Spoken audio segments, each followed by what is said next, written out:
नमस्कार, आर्या न्यूज देख रहे हैं आप और मैं आपके साथ अलका सिंह। बुलेटिन में आपका बहुत बहुत स्वागत है। रुक करते हैं खबरों का।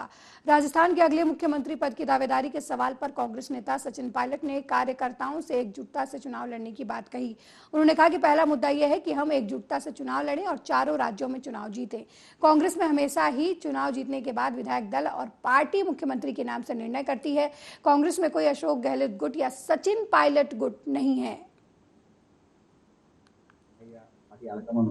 तो फैक्ट की बात ये है कि पहला मुद्दा ये है कि हम एक दूसरे पे चुनाव लड़ें। ठीक है, वो सब इस बात पे कमिटेड हैं। हम चुनाव चारों सीट जीते, ये हमारी प्रायोरिटी है। चुनाव जीतने के बाद इस बात को केसी वेणुगोपाल जी हमारे संगठन महासचिव जी बोल चुके हैं। चुनाव हम जीते, उसके बाद हमेशा ये होता है कि विधायक दल जो होता है या पार्टी आलाकमान होता है वो तय करते हैं कि कौन किस पर पोस्ट करेगा। वो निर्णय हमेशा चुनाव के बाद परिपाटी आज की चुनाव के लिए पूरे देश में है और पहले से आप विधानसभा चुनाव लड़ेंगे? इसकी जरूरत है। आप विधानसभा चुनाव लड़ेंगे? तो मैं विधायक हूँ टोंक से और मेरा मन यही है कि वहाँ से चुनाव लड़के जो किसी पार्टी के लिए सीएम फेस को लेकर आप पहले ही बयान दे चुके हैं कि बदलना चाहिए, तो मैंने ये ऐसा है, कांग्रेस पार्टी ने हमेशा से ही इस लाइन को अडॉप्ट किया है कि हम चुनाव जनता के बीच जाते हैं, मुद्दों को लेकर, पार्टी के इश्यूज को लेकर। चुनाव जीतने के बाद जब विधायक जीतकर आते हैं, जब हमारा बहुमत आता है, उसके बाद विधायक और पार्टी निर्णय करती है कौन विधायक का नहीं। कोटा में कांग्रेस विधायक भरत सिंह ने अपने आवास के बाहर विरोध प्रदर्शन किया है और अपना सिर मुंडवाया है। उन्होंने कहा कि बहुत बार बेईमान लोगों को बचाना सरकार की मजबूरी है, जिसके खिलाफ हम प्रदर्शन कर रहे हैं। उसने मुख्यमंत्री की कोई नस पकड़ रखी है, जिसे वो दबाएगा तो मुख्यमंत्री परेशान होंगे, लेकिन मेरी मजबूरी नहीं है, मैं चुप नहीं रहूंगा। मैंने बाल कटाए हैं, ये मेरे विरोध का प्रतीक है।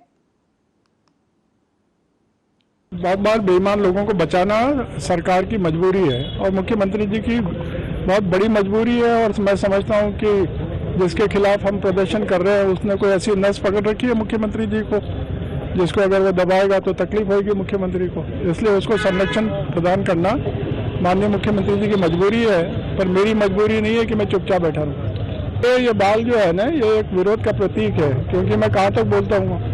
अब मेरा सिर जो है, मेरा चेहरा जो है, मेरे कटे हुए बाल, ये जहाँ तक मैं सांस लेता रहूँगा मेरे माथे पर इसी प्रकार के मुंडन रहेगा, ताकि जहाँ तक मैं जीवित हूँ ये मेरा मस्तिष्क पूरे प्रदेश को और खास करके हमारे मुख्यमंत्री जी को ये याद दिलाए कि भरत सिंह ने इसलिए केश कटाए थे कि वो जो गौरव के साथ कहता है हमने 17 नए जिले बना लिए, एक भूल को सुधार नहीं कर रखा। एक जिला कोटा का गांव जो गलती से 12 जिले में रह गया, उसको इसलिए कोटा जिले में नहीं मिलाना चाहता ताकि भाया जीवित रहे और भाया जो है अवैध खनन करता रहे। और वो खान की झोपड़िया में जिस प्रकार का मेरा सिर है, वहाँ इस तरह का पूरा मैदान कर दिया और बाटे बाटे फोड़ रखे। इसलिए मेरा मस्तिष्क जो है पूरे प्रदेश में ये संदेश देगा कि भरत सिंह ने, जो एक समय विधायक था और कांग्रेस का कार्यकर्ता रहा है, उसने एक मुख्यमंत्री को संदेश देने के लिए ये अपना सिर मंडाया है। और मैं आप भेंट करेंगे? वो बात भेंट करूंगा, अगर वो आएंगे तो उनको दूंगा। हो सकता है वो चमक जाए, लिफाफा लेने से स्वीकार नहीं करे, ऐसी स्थिति होती है तो रजिस्टर पोस्ट से भेजूंगा। मुझे तो तसल्ली रहेगी कि अशोक गहलोत जी के मैंने जो गांधीवादी बनते हैं और उसके विपरीत काम करते हैं, इसलिए मैंने उनको, और मैंने इनको कहा कि हम, क्योंकि गृह मंत्री और मुख्यमंत्री दोनों एक ही व्यक्ति है अशोक गहलोत, तो हम हमारे अशोक गहलोत का इस बात के लिए सम्मान करते हैं कि उन्होंने बेहतरीन सरकार चलाई और अपनी मजबूरी से भाया जैसे गंदे लोगों को उन्होंने संरक्षण दिया, इसलिए हमारी नाराजगी। और वहीं सेब पर इंपोर्ट ड्यूटी में बदलाव पर केंद्रीय मंत्री पीयूष गोयल ने बोलते हुए कांग्रेस पर जमकर हमला किया। उन्होंने कहा कि कांग्रेस ने जब जनता के विश्वास को खो दिया तो उन्हें लगता है कि जनता को भ्रमित करने के लिए वो कुछ भी कहेंगे तो बात बिक जाएगी। कोई इंपोर्ट ड्यूटी कम नहीं की गई है। अमेरिका पर अतिरिक्त इंपोर्ट ड्यूटी लगाई गई थी, जिसे हटाया गया है। अब सभी देशों के लिए एक समान इंपोर्ट ड्यूटी हो गई है।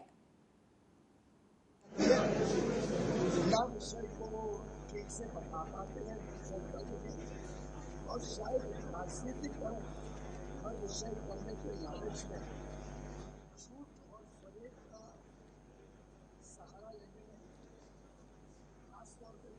पार्टी तो आजकल मजबूर हो गई। जब जनता के विश्वास को खो दिया तो उन्हें लगता है कि जनता को भ्रमित करने के लिए वो कुछ भी कहे तो उन्हें लगता है कि वो बात मिल जाए। असलियत तो ये है कि प्रधानमंत्री नरेंद्र मोदी जी की सरकार ने भारत में जो सेब उत्पादन होता है उसको समर्थन देने के लिए विदेश से छोटी सेवा उसके ऊपर एक बड़ी तगड़ी आयात पर उनको ड्यूटी लगा रखी है। इसी के साथ साथ कुछ ही महीनों पहले हमने एक मिनिमम इम्पोर्ट प्राइस यानी 50 रुपये से सस्ता भारत में CIF प्राइस या तो भारत की सेवा है विदेश उसकी 50 रुपये से कम कीमत के सेब को लाने बंगाल में बीजेपी नेता शुभेंदु अधिकारी ने मेरी माटी मेरा देश कार्यक्रम के बारे में बात की। उन्होंने कहा कि हमारा देश पूरे विश्व में एक ताकतवर शक्ति के रूप में बढ़ रहा है। पूरे देश भर में मेरी माटी मेरा देश कार्यक्रम चलाया जा रहा है। 1 से 15 सितंबर तक बूथ लेवल पर मिट्टी इकट्ठा करने का कार्यक्रम चलाया जा रहा है। हम यहाँ से मिट्टी दिल्ली भेजेंगे। हमारा देश पूरे विश्व में एक ताकतवर शक्ति के रूप में उभर कर सामने आ रहा है।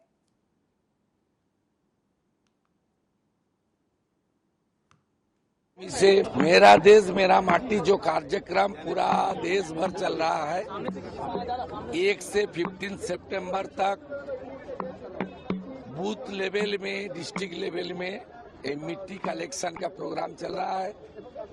बीजेपी कार्यकर्ता के नाते यहाँ स्वामी विवेकानंद जी का जो भूमि है जहाँ उन्होंने भूमिष्ठ हुआ था उस भूमि से मट्टी रामकृष्ण मिशन महाराज ने उन्होंने हम लोग का हाथ में दिया है। ये माटी को नमन करते हुए स्वामी जी को वंदन करते हुए ये माटी हम लोग दिल्ली भेजेगा। वहाँ हमारी देश के प्रधानमंत्री नरेंद्र मोदी जी जो अमृत वाटिका तैयार करने का ऐलान किया। मेरा देश मेरा माटी जो कार्यक्रम पूरा देश भर चल रहा है 1 से 15 सितंबर तक बूथ लेवल में डिस्ट्रिक्ट लेवल में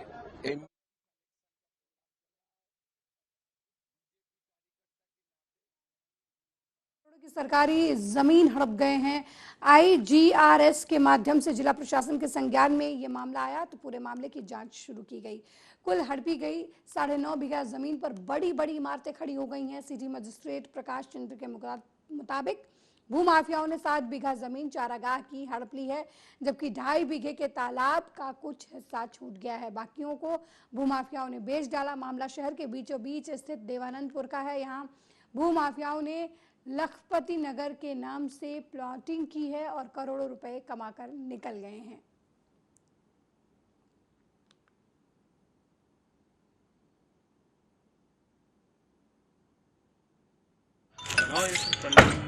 एक प्रकरण जो है संज्ञान में आया। जिलाधिकारी महोदय द्वारा निर्देश भी दिया गया। देवानंदपुर का जो है ये लखपति नगर का जो है मामला है। इसमें एक गाटा संख्या है 400 और जो है 387 चारागाह है और जो है 400 तालाब की ज़मीन है। इस पे अवैध कब्जे की शिकायत है। लेखपाल के साथ और जो है नगर पालिका जो है अधिशासी अधिकारी के साथ मौके पे हम भी गए थे और वहाँ पे जो है कुछ निर्माण और काफ़ी निर्माण पाए गए हैं। तो लेखपाल और जो है नगर पालिका की टीम को निर्देशित किया गया है कि इसका आप सर्वे करा करके और जल्दी से आप रिपोर्ट दीजिए और जो भी अवैध कब्जे होंगे उस पर नियमानुसार कार्रवाई करके उसको रिक्त कराया जाएगा। वहीं पन्ना नगर के श्री जुगल किशोर मंदिर में चल रही व्यवस्थाओं के विरोध में समाज सेवियों का अनशन शुरू हो गया। 2 घंटे बाद प्रशासन अधिकारियों ने मौके पर पहुंचकर 15 दिनों का समय लेकर अनशन समाप्त करवाया है। दरअसल जुगल किशोर मंदिर प्रांगण में जन्माष्टमी पर घटित घटना से आक्रोशित होकर लोगों ने प्रदर्शन किया। मंदिर में फैली अव्यवस्थाओं को रोकने के लिए लोगों ने अनशन शुरू कर दिया, जिसके बाद प्रशासन ने अब 15 दिनों का समय मांगा है।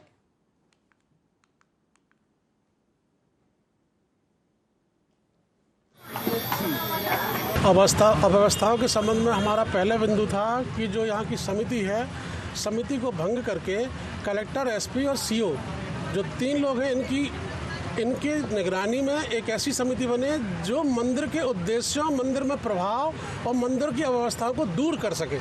ऐसे लोगों का चयन करके समिति बनाए। दूसरा हमने दिया था कि किशोर जी के जो मंदिर है वहाँ थाल की व्यवस्था पारदर्शी हो, मतलब एक ही खिड़की से आपको थाल मिले और एक ही खिड़की से आपको रसीद कटे, वहाँ ही आपको पता चल जाए कि आपको कितने दिन में मिलने वाला है।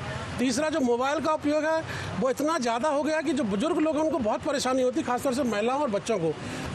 अव्यवस्थाओं के संबंध में हमारा पहला बिंदु था कि जो यहाँ की समिति है, समिति को भंग करके कलेक्टर, एसपी और सीओ जो 3 लोग हैं इनकी निगरानी में एक ऐसी समिति बने जो मंदिर के उद्देश्यों, मंदिर में प्रभाव और मंदिर की अव्यवस्थाओं को।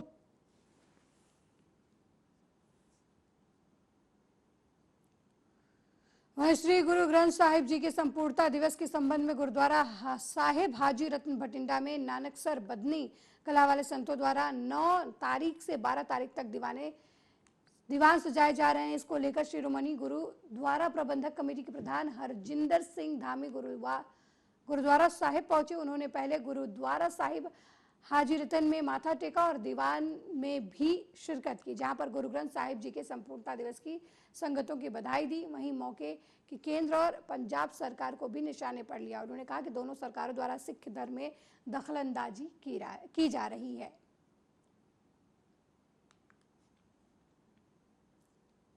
ਸਾਹਿਬ ਸਤਿਗੁਰੂ ਸ੍ਰੀ ਗੁਰੂ ਗ੍ਰੰਥ ਸਾਹਿਬ ਮਹਾਰਾਜ ਦੀ ਸੰਪੂਰਨਤਾ ਦਿਵਸ ਨੂੰ ਸਮਰਪਿਤ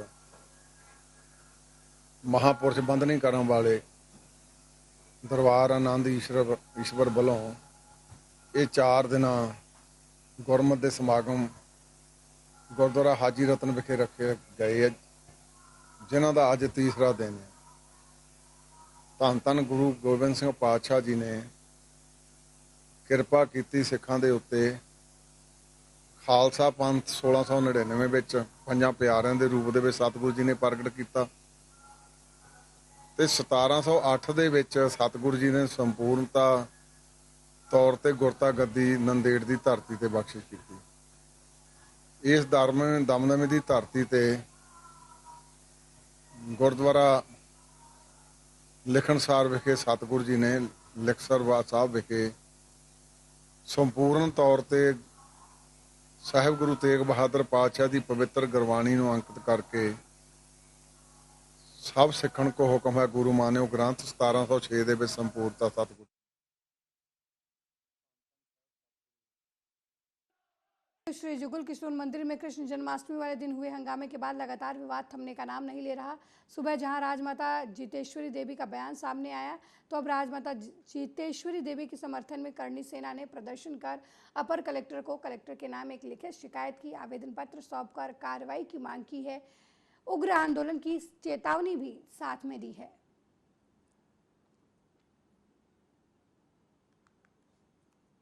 भाई, जब ये हमारी जो राजमाता हैं पन्ना राजघराने की, उनके साथ जो अभद्रता की गई है, दुर्व्यवहार किया गया है, कहीं ना कहीं इसकी निष्पक्ष जांच कराई जाए, दोषियों पे कड़ी से कड़ी कार्रवाई की जाए। जो मंदिर समिति है उसको भंग करके नई समिति का गठन किया जाए, जिसकी अध्यक्षता माननीय कलेक्टर साहब, एसपी महोदय जी करें। उनके निर्देशन में ही समिति का गठन हो। भाई, जब ये हमारी जो राजमाता हैं पन्ना राजघराने की, उनके साथ जो अभद्रता की गई है, दुर्व्यवहार किया गया है, कहीं ना कहीं इसकी निष्पक्ष जांच कराई जाए, दोषियों पे कड़ी से कड़ी कार्रवाई की जाए। जो मंदिर समिति है उसको भंग करके नई समिति का गठन किया जाए, जिसकी अध्यक्षता माननीय कलेक्टर साहब, एसपी महोदय। बुलंदशहर में पुलिस और कार सवार लुटेरों के बीच मुठभेड़ हुई। मुठभेड़ के दौरान पुलिस की गोली लगने से 2 बदमाश घायल हो गए, जबकि एक बदमाश अंधेरे का फायदा उठाकर मौके से फरार हो गया। गिरफ्तार लुटेरे कार में लिफ्ट लेकर सवारियों के साथ लूटपाट करते थे। पुलिस ने लुटेरों के पास से 2 कार और एक अवैध असलाह, 15,000 रुपए नकदी और आधार कार्ड बरामद किए हैं।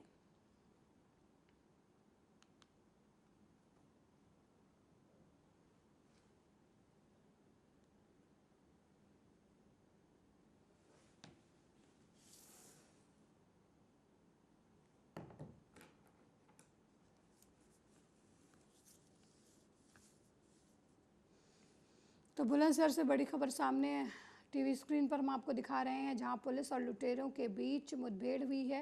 पुलिस ने 2 लुटेरों को गिरफ्तार किया है, जबकि एक अंधेरे का फ़ायदा उठाकर भागने में कामयाब रहा। पुलिस ने इनके पास से अवैध असलहा और गाड़ी बरामद की है, साथ ही नकद रुपए भी बरामद किए गए हैं। फिलहाल पुलिस फरार आरोपी की तलाश में जुटी है।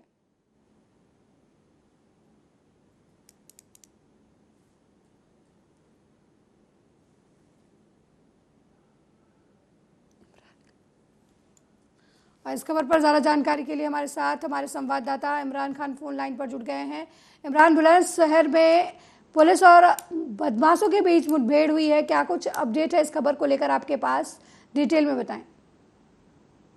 जी बिल्कुल अलका, मैं आपको बताऊं, ये मामला जो है कोतवाली देहात क्षेत्र के दोस्तपुर फ्लाईओवर के पास का है, जहां बीती रात्रि 2 बदमाश अलग अलग गाड़ियों में सवार होकर जा रहे थे और कोतवाली देहात पुलिस क्षेत्र में चेकिंग कर रही थी। वहीं स्वाट टीम को सूचना मिली थी कि ये अपराधी शातिर किस्म के अपराधी हैं, लुटेरे हैं, जिनको पुलिस ने रुकने का इशारा दिया तो बदमाशों ने पुलिस के ऊपर फायरिंग कर दी। वहीं स्वाट टीम और कोतवाली देहात पुलिस की कार सवार लुटेरों से मुठभेड़ हो गई। मुठभेड़ में 2 लुटेरे सहित रोहित और अजय पुलिस की गोली लगने से घायल हो गए। एक लुटेरा जो इनका साथी था अंधेरे का फायदा उठाकर मौके से फरार हो गया है, जिसकी तलाश की जा रही है। इमरान, किस तरीके के अपराधों में संलिप्त बताए जा रहे हैं जो आरोपी पकड़े गए हैं और जो आरोपी भी फरार चल रहा है? जेल का ये जो लुटेरे हैं ये क्षेत्र में एनसीआर इलाके में लूट डकैती जैसी वारदातों को अंजाम देते थे। मुठभेड़ के बाद पुलिस ने 3 लुटेरों रोहित, अजय व जोगिंदर को पुलिस ने गिरफ्तार किया था। गिरफ्तार लुटेरे कार में शिफ्ट देकर सवारियों को लूटपाट करते थे। इमरान, अभी इन जो लुटेरे पकड़े गए इन पर कितने मुकदमे दर्ज हैं और पुलिस ने क्या इन पर कोई इनाम भी रखा था?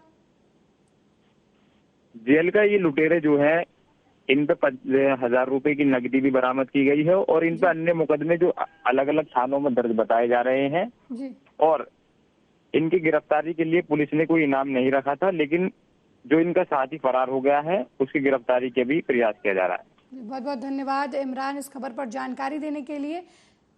तो बुलंदशहर में पुलिस ने बदमाशों को मुठभेड़ के दौरान गिरफ्तार किया है।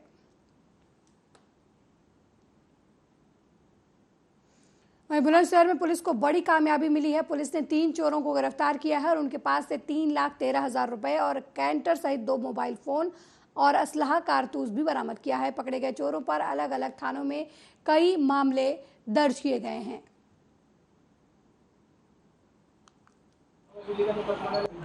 बीबी नगर में कुछ दिनों से चोरियां हो रही थी। इस पर बीबी नगर की पुलिस टीम लगी हुई थी, सतत प्रयास कर रही थी। कई लोगों से संदर्भ में पूछताछ की गई थी। पुराने जो चोर थे या संदिग्ध लोग थे उनसे पूछताछ की जा रही थी। इसी बीच मुखबिर की सूचना के आधार पर इनको सुनील और गौरव 2 व्यक्ति मिले। पूछताछ में पता चला कि एक इनका गांव जो लुथपुरा गांव है, लुथपुरा गांव में भी एक चोरी हुई थी। उस चोरी में भी ये लोग शामिल थे और इनसे जब कड़ाई से पूछताछ की गई तो इन्होंने बताया कि एक अंकित नामक व्यक्ति है जो हमारा साथी है और दूसरे गांव का रहने वाला है। हम लोग मिल करके 3 चोरियां करना इन्होंने अभी तक स्वीकार किया है। बाकी इनके कॉल डिटेल्स वगैरह और अन्य चीज़ों से इनसे पूछताछ से ये पता करने का प्रयास किया जा रहा है कि इन्होंने और कोई चोरी तो नहीं की है। उसमें जो इनके द्वारा बताया गया कि इनके द्वारा चोरियाँ की गई थी, उन्होंने खानपुर के 2 सुनार हैं उनको कुछ माल बेचा है और कुछ गिरवी रखा है। एक सुनार सेना का है, उसके यहाँ भी कुछ माल बेचने की बात इन्होंने। वहीं मोगा में दिन दहाड़े पेट्रोल पंप पर स्कॉर्पियो सवार बदमाशों ने लूट की घटना को अंजाम दिया। लूट की ये पूरी घटना सीसीटीवी कैमरे में कैद हो गई है। घटना जिला मोगा के कस्बा वाघा पुराना के गांव नथुआना गरबी के पेट्रोल पंप की बताया जा रही है। मिली जानकारी के अनुसार फिलहाल नकदी और मोबाइल फोन पेट्रोल पंप के कारिंदों से मारपीट कर लुटेरे लूटकर स्कॉर्पियो गाड़ी से फरार हो गए हैं। इस घटना के बारे में कोई भी अधिकारी मीडिया के सामने बोलने से कतरा रहा है और उन्होंने कहा है कि घटना की जांच की जा रही है।